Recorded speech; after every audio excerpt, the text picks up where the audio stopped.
Peace and good morning to you. It's kind of loud on my end. Peace and good morning to you. It's Mr. R2 here at Consistency is Currency, your morning podcast of choice. Today is Monday, December the 5th. It is the complete first week of December. So, if you're a December baby, your birthday is coming up. So, I will give you early happy birthday. If your birthday already passed, give you a belated happy birthday. If your birthday is today, I'll give you a happy birthday right now, or happy born day, however you say it, wherever you're from. And if your birthday is tomorrow, early birthday for you too. Happy birthday. All right. How was your weekend? Mine was very eventful. There was a lot of stuff going on here where we live in the city of Killeen. A lot of events, a lot of things to where people is, well, some people are out and about. Some people still really haven't got, you know, open enough to really get back into the swing of things of getting out of the house and being around a lot of people. But it's okay. I mean, we come out when we're ready to come out. But for those of you who are watching here in the digital space, again, like always, I say good morning to you. And today is going to be a very interesting conversation about being agile. Like for me, of course, I'm prior service for those who know. Agility is something that the military always communicate. Well, I ain't gonna say always. It depends on the type of NCO you are, or what type of officer you are or were. When you're talking about agility, and why is agility important, especially when it comes to leadership, and especially when it comes to the process of thought and the way people think. So, as you can see, the question that is proposed right there for you is: Are you an agile thinker? If you're not an agile thinker, just put no. If you don't know what it is, just put no. If you are an agile thinker, put yes. And I want to learn from you, like, why do you consider yourself an agile thinker? If you don't know what an agile thinker is, just say, I don't know. Because after today, you're going to really know if you're an agile thinker or not, because it's going to teach you something. It's going to allow you to plug into a different type of energy to where you can learn from it and you can actually use it even today. And even after today, you can say, okay, I understand what an agile thinker is, and I can be as agile as much as I think. Got it? All right, cool. All right. So for those that are watching, I say good morning. And those who haven't said good morning, I'm gonna say good morning to you anyway, in hopes that you say it in return one day. If it's not today, shoot, say it tomorrow morning. All right, so let's go ahead and jump into it with uh become agile. So this came from like last week. Today is the last of the series of Become Agile. Because I have something very special for tomorrow. Because when I was in the gym yesterday, um the conversation that I'm going to be communicating about tomorrow hit me. And I was like, ooh, I'm going to use this for today. And then I told myself, like, you wasn't supposed to do that tomorrow. You're supposed to do that the next day, because you said last week you're gonna close out the Become series on Monday. So I'm gonna do what I was gonna do tomorrow. So make sure you stay tuned and come back to learn more about this. So like always, I'll start in the spirit of gratitude. I start in the spirit of appreciation for you being here. You can be anywhere at 7:30 in the morning, but you're right here at Consistency is Currency. And those that are listening into the podcast distribution, iHeartRadio, Apple Podcasts, Google Podcasts, Podbean, Amazon Music, what else? Um, Facebook podcast, and those that are watching it live on LinkedIn. You're either watching it on YouTube and you're watching on Facebook Live. All right, that's enough. But let's go ahead and drop it as we're going to communicate more about uh, becoming agile. So again, like always, the things that resonate with you, just go ahead and put it inside the chat, because a lot of times people come and they read what other people comment, say what they put, and it also bumps up the live up further in the news feed as well. So the things that you say help push the podcast a lot further in your digital news feed, because it resets the algorithm. So the more you communicate, the more that this podcast push up and it gets sent to someone who is definitely needed when it comes to absorbing energy in the morning. All right. So before we jump, also share this live. Go and if you don't know how to share, go into the lower right. It says share. Click share. Share it inside a group, or just share it to your timeline. All right, here we go. For those who's watching and haven't done anything like I asked, but anyway. All right, so hold on, I gotta switch this. Yeah. Oh, sorry, switched. Anyway, all right, here we go.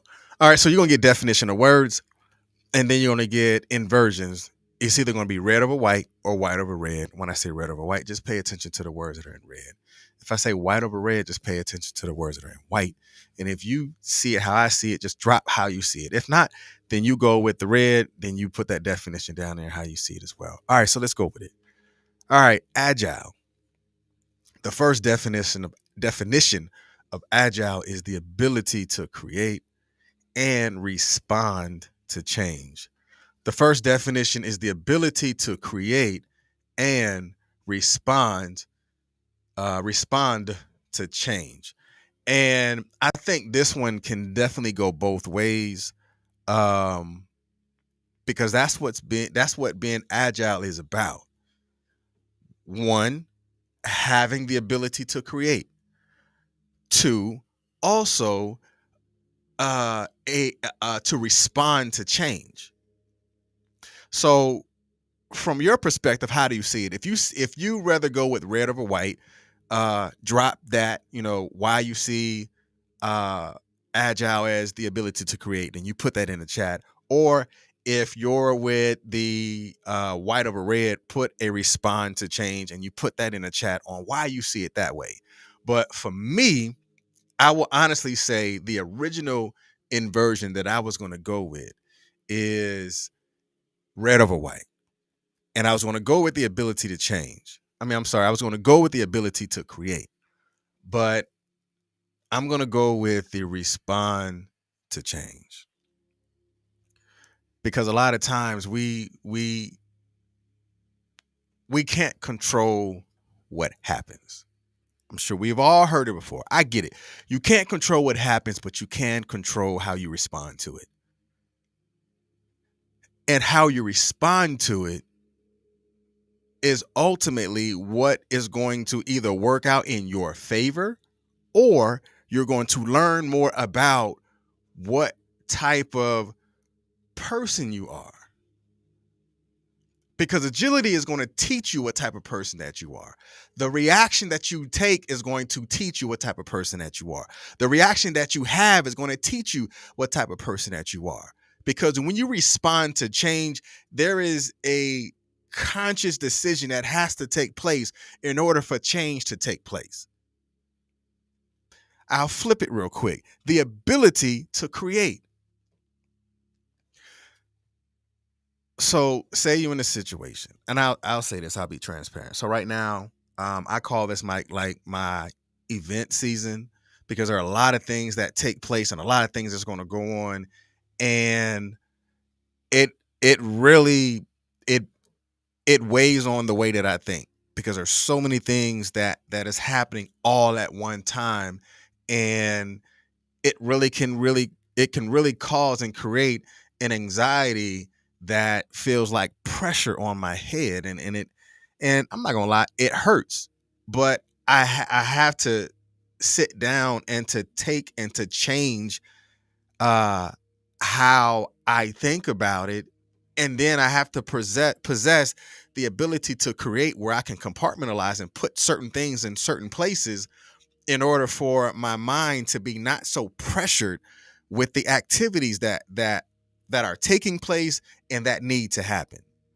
So I use that anxiety, or I use that process of agility, or I use the agility to create. I said, okay, I would do this at this time.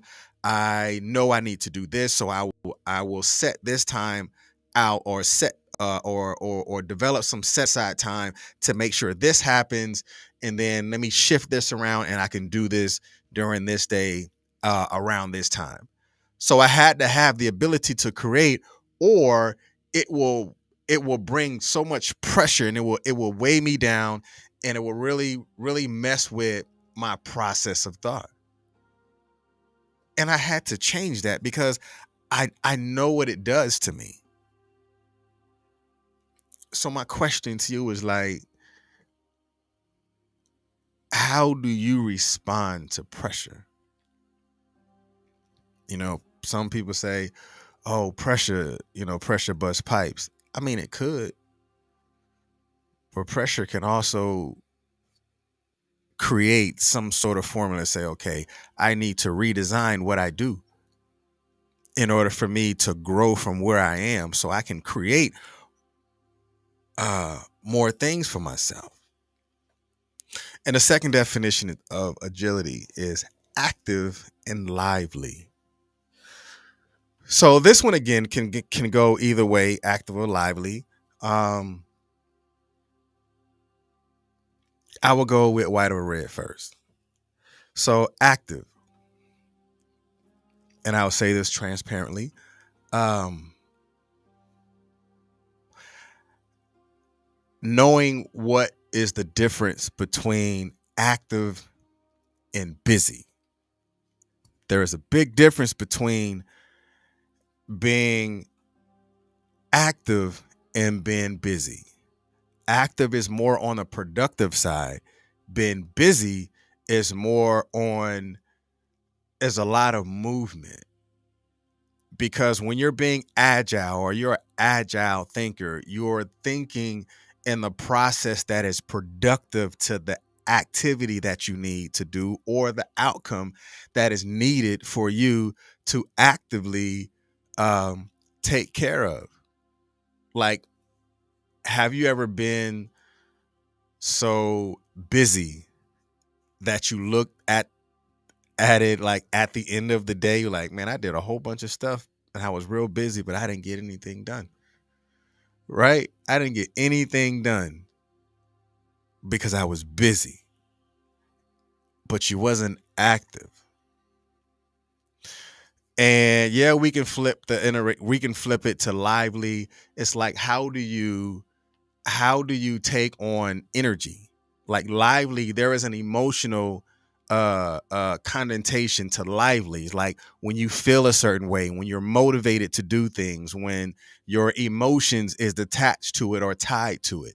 Because when you're dealing with agility or you're dealing with being agile, it's like when this thing happens, like what type of, or how do you harness that emotion in order for you to still maintain the productivity that you need in order for you to get it done? Because like when it comes to like a writer who finds himself in a place to where they say they got writer's block, they have to do certain things in order for them to open up their mind to get them into the spirit of what they say, I'm getting my mojo back. So they do different exercises, or they just have some me time and they go into a space and they begin to develop healthy ways of thought. So they're creating themselves to be much more livelier in order for the juices to flow to get them to be in a set of mind to when they're ready to write again. But being agile is knowing what to do, when it's time to do it, and how it needs to be done. Because when you find yourself stagnant, when you find yourself not productive, when you find yourself not active, meaning actively being productive, it weighs on you. It weighs on you to the point to where you feel like, why am I doing this? Like, why do I continue to do this? Like, why do I keep running into this same wall? It's time for you to become agile. And when you become agile, the way that you think, the thoughts become processed a lot smoother. So let's take this quick deep dive. Like, do you know how to get like unstuck from doing the same thing? Of course, some people say, that's the definition of insanity. No, you can be stuck without feeling like you're doing the same thing over and over with the definition of insanity. It's just like you're in a cycle.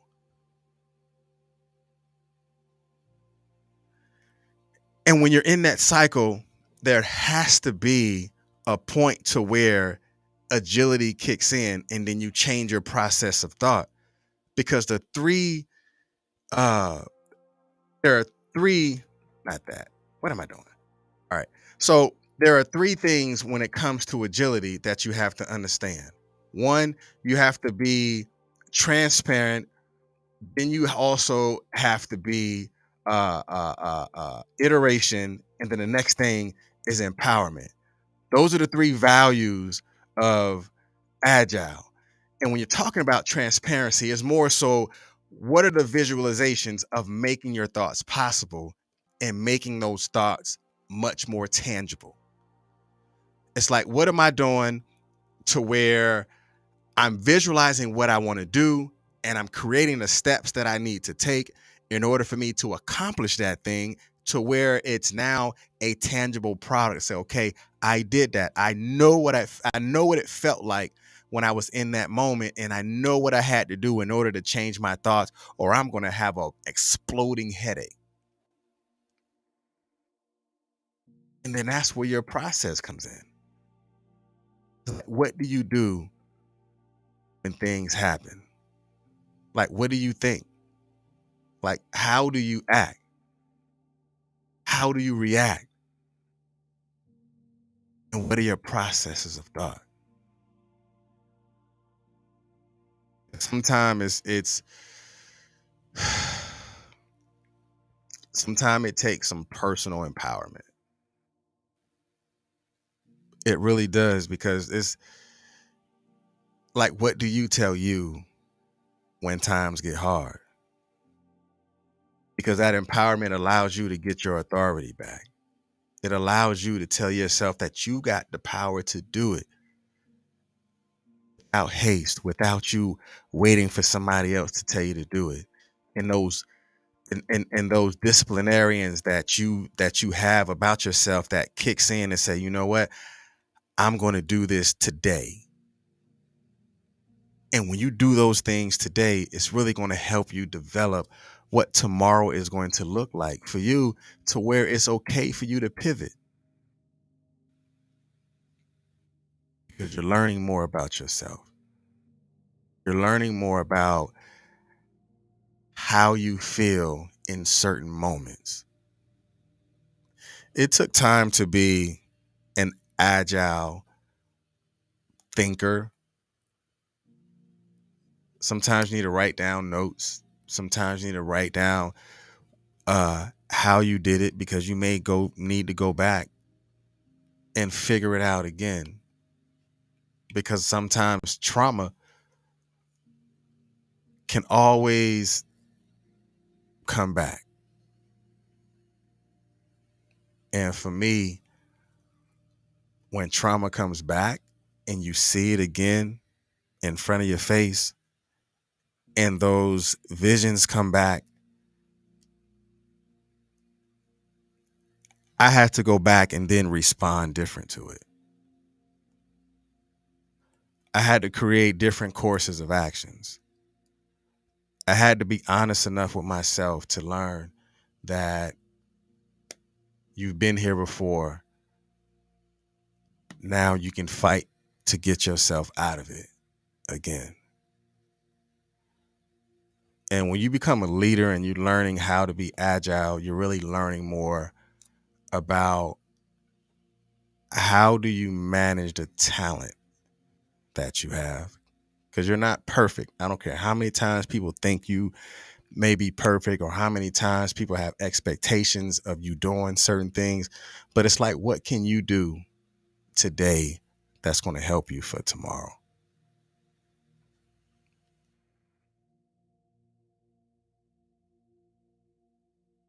It's really like a mindset. Because when you develop an agile mindset, that's like you telling yourself it's okay to change. You don't have to do the same thing what everybody else is doing. You don't have to go to the same places everybody else go. You don't have to wear the same thing everybody else wear. Be you,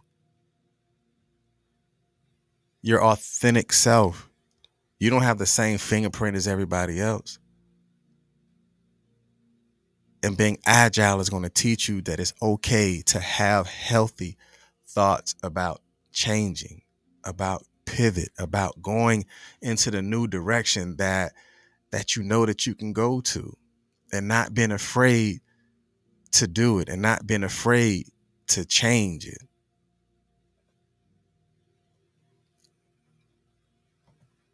But it's okay.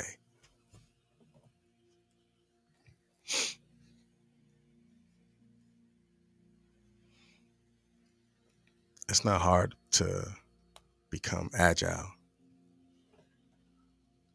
but you just got to want to do it. You got to want to change it.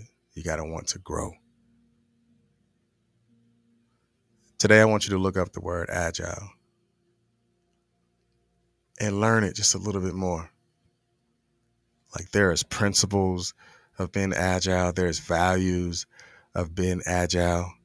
And when you look up those principles and you look up those values of being agile and see how you can develop different ways of thinking, how you can develop different ways of actions, or courses of actions in what you do. And then go from there. Apply the things that are beneficial to you. And then go from there. All right, it's Mr. R2 here at Consistency is Currency, your morning podcast of choice. Y'all be blessed. Peace.